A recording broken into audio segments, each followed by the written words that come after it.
Hey everyone, we're doing level 2 SAT practice, miscellaneous topics, math, and we have something that has this kind of unfamiliar symbols here, and it's just a defined definition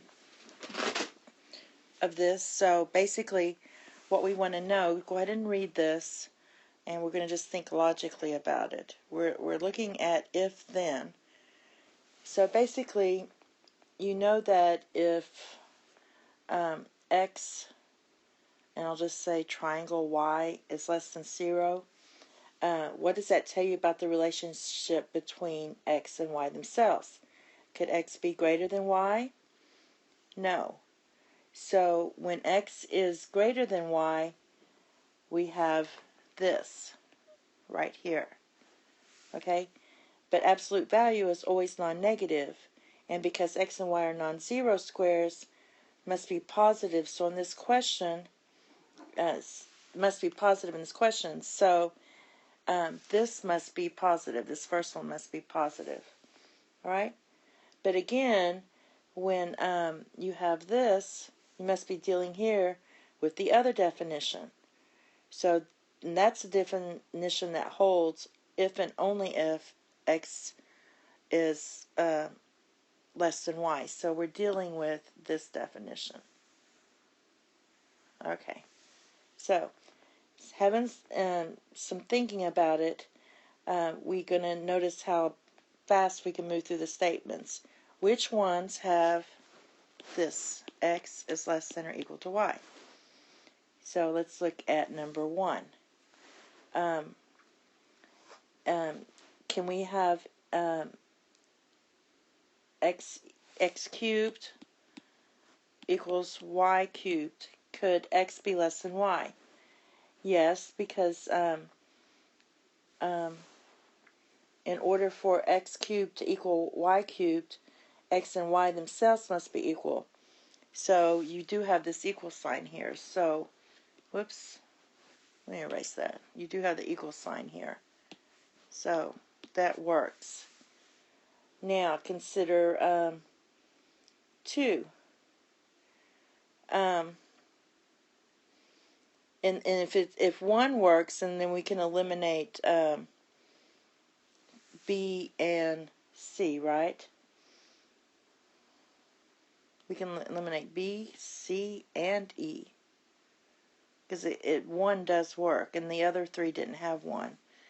So let's check this one right here. Let's check 2. This is another way of saying y squared minus x squared. So y squared minus x squared is greater than 0, which means y squared is greater than x squared. Okay? So if it's true that x is less than y, could it be true that y squared is greater than x squared? Sure, just pick any number. Say 1. And y equals 2. Say let x equal 1 and y equal 2. And so that does work. So 2 does work. So the answer is D. Alright? Okay. The next one, we have the i's. Which one has the greatest value? So basically, some of the things we need to know about this is you should know about your i's, what i's equal. And what we can do is, pattern, we know that I to the first is just I, and I squared is negative 1, and I cubed equals negative I to the fourth equals 1. And then for the next set, we have I to the fifth equals I to the sixth equals negative 1, I to the seventh equals negative I to the eighth equals 1, and so forth. I can do it again. I to the ninth equals 1, or 1. I to the 10th equals negative 1. I to the 11th, I'm just copying down everything I have here, and I to the 12th equals 1. So in light of this pattern, you consider the choices in example 2. The exponents in the choices are descending multiples of 1, 2, 3, 4, and 5. So if you look at this, you're going 1, 2, 3, 4, and 5. Only in D, exponents and multiples of 4 can you get actually of 4. So for example, when you add them up, you're going to get 1, because these are all multiples of 4. So you're going to get 1 plus 1 plus 1 plus 1 equals 4. All the other choices are going to have negative 1 and i's in them in varying orders. So, but no matter what order you add them, the sum is still going to be 0. So the greatest value is going to be D.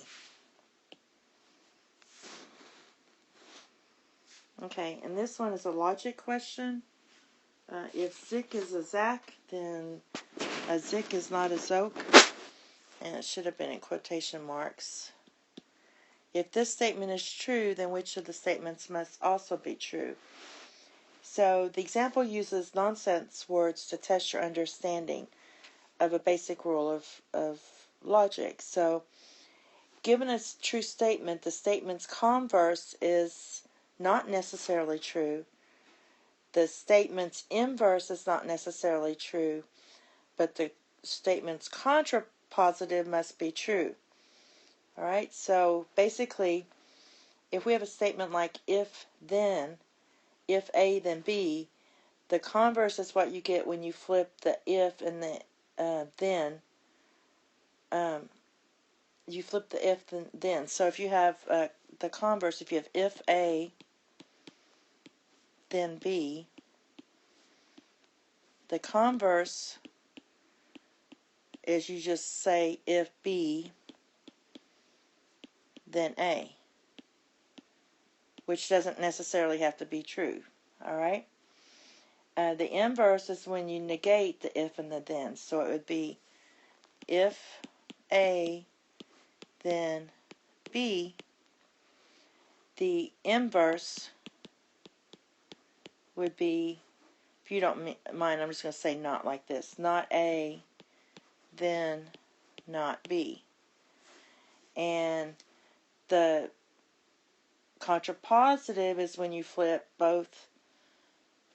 and negate the A and the B. So if we have if, I'll put that in purple, if A, then B, the contrapositive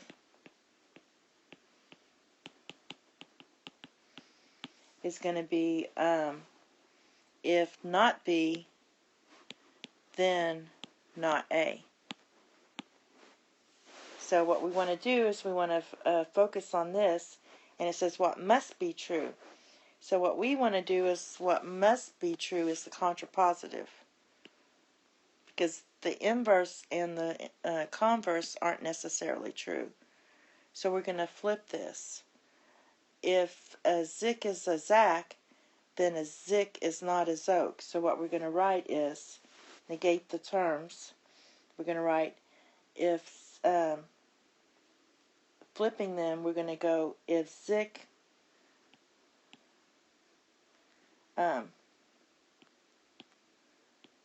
is not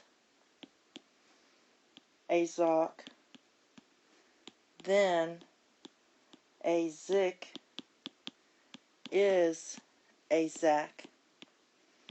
Now we're going to negate it, and so we get, so that's if we just flip the A and the B. So now we're going to negate the terms.